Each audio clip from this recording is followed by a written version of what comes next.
Hey everybody, Derek Christensen here. Today I wanted to talk about red flags that can pop up and make your probate even worse.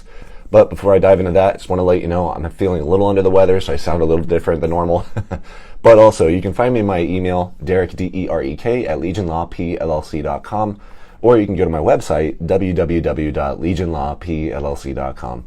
So with that, let's dive into the red flags that I see that make me nervous about your probate.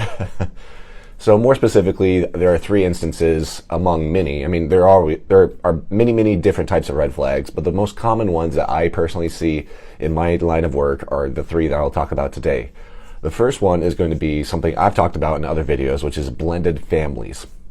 Now, when I say blended families, think of the Brady Bunch. I have kids with a different person, I get divorced from them, or we break up, and then I get married to another person. Now, that other person, they and I are going to be a blended family because my children are over here and I'm over here with a different person. So, and same thing if my new spouse has kids with different people as well. So that's a blended family. And the reason why I'm worried about that is because not that it's guaranteed they'll go through the worst form of probate, but if they don't have an estate plan in place, oftentimes blended families are treated way differently than just normal families in Texas. I mentioned this in other videos, but blended families, they're treated differently in Texas because Texas, back whenever we first started out as a republic, wrote all of our estate planning laws, and we said, oh man, we're so worried about these women coming in from the East Coast to marry into family cattle ranches and stealing the cattle ranch from the kids.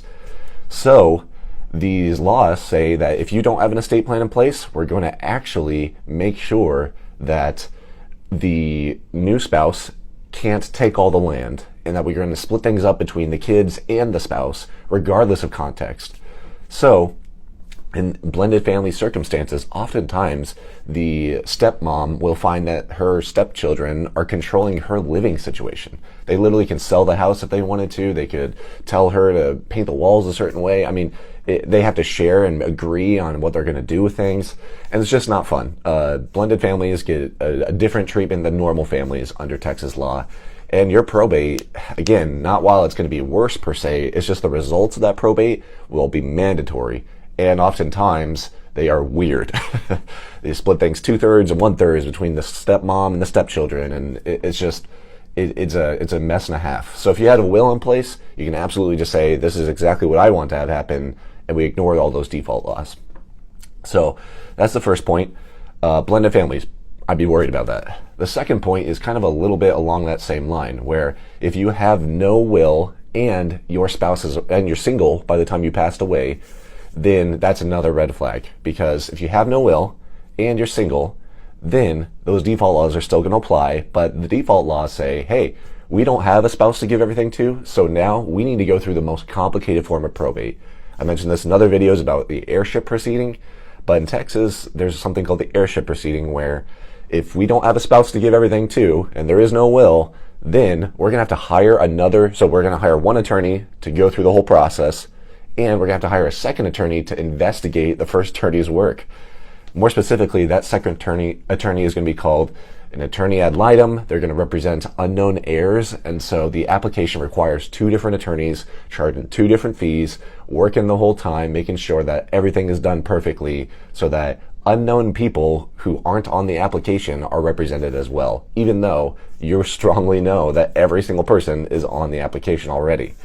So that's why it's the worst form of probate. It takes like 6 months, costs like $7,000 per person, per spouse, It's not fun. That type of probate is not the one that you want to go through. And again, as I mentioned earlier, a simple will address this. You definitely want to have some kind of estate plan if you are single and you do not have some kind of will, because your children, even if it's just one child, it's so simple, mom to one child, that will still put you in the most complicated heirship proceeding out of all the probates in Texas. So I would avoid heirship proceedings with a 10-foot pole. And again, in that circumstance, if you are single and if you have no will, then you are going to most likely be qualified to make your loved ones go through the heirship proceeding.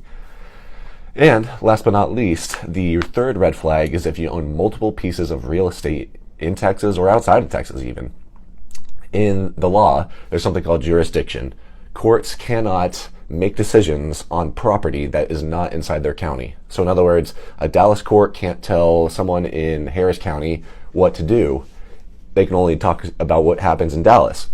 And so if I own real estate in Dallas and Harris County and, Tarrant County or whatever, if I own 3 different real estate properties, one's my primary, 2 are rental properties in 3 separate counties, then I have to go through 3 different probates in 3 different counties all at once. So that means hiring 3 different attorneys, or hiring one attorney to do 3 different probates.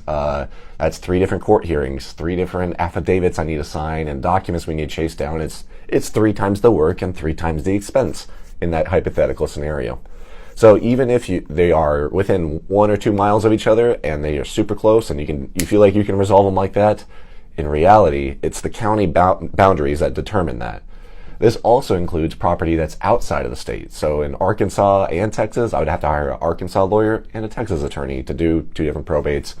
Plus, it's per spouse. So if I go through 3 for me and my wife doesn't do anything after I pass away, she's going to have to go through 3. And that's 6 in total. And that is 6 more than you should even care to go through. So that's why it's not necessarily guaranteed to have a complicated probate. You'll just have a lot of probates to go through. So it's a huge red flag if you own multiple pieces of property. That includes land, houses, anything that's an improvement to the land. You absolutely should look into getting an estate plan. And in that circumstance, irrevocable living trust is a no-brainer in my opinion. So with that, hopefully it didn't ruin your day, but probates are not fun. I do not enjoy them. I do not want people to go through them. Almost always, if you go through it once, you'll want to never go through it again. So if you have any questions on that, feel free to reach out to me, Derek, D-E-R-E-K, at Legion Law P LLC. That's my email. Or you can go to my website and schedule a free consultation directly onto my calendar at the Contact Us page at www.legionlawpllc.com. So with that, thank you so much, guys, and have a great day.